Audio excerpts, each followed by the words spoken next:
Hi friends, so many of you get worried that what if the breast implant gets punctured or cut or damaged? What happens?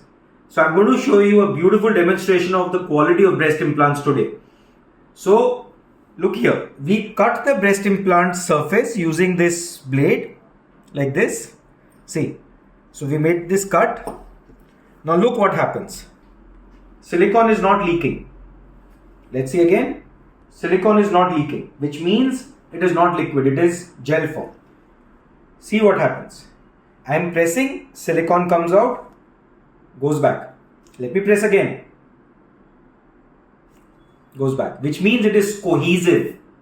Cohesivity means that even if it comes out, it goes back in.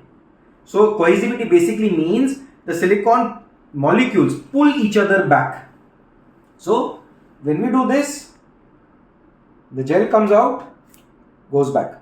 As simple as that. Therefore, what it means is even if the implant is damaged, the silicone does not come out. Now I'll do something even better. Let's do this. Let's just cut the entire thing. See this.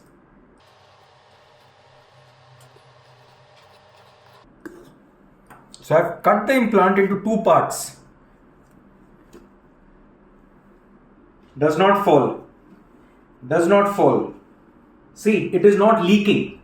So what it means is that the I press this, goes back. Press, goes back. Therefore, an implant, even if it is cut, does not leak. So that is the beauty of this 5th generation of implants, whether it is Sebbin or Motiva, both are as good. And even if the implant gets damaged, it does not leak. So that fear that breast implants, if they leak, will cause problems does not exist. Of course, modern day generation breast implants do not get damaged. They give you a lifetime warranty. Yes, lifetime warranty. You get warranty cards. I'm going to make another video. I'm going to show you how a warranty card looks like. So you can demand that from your doctor. Have a wonderful day ahead.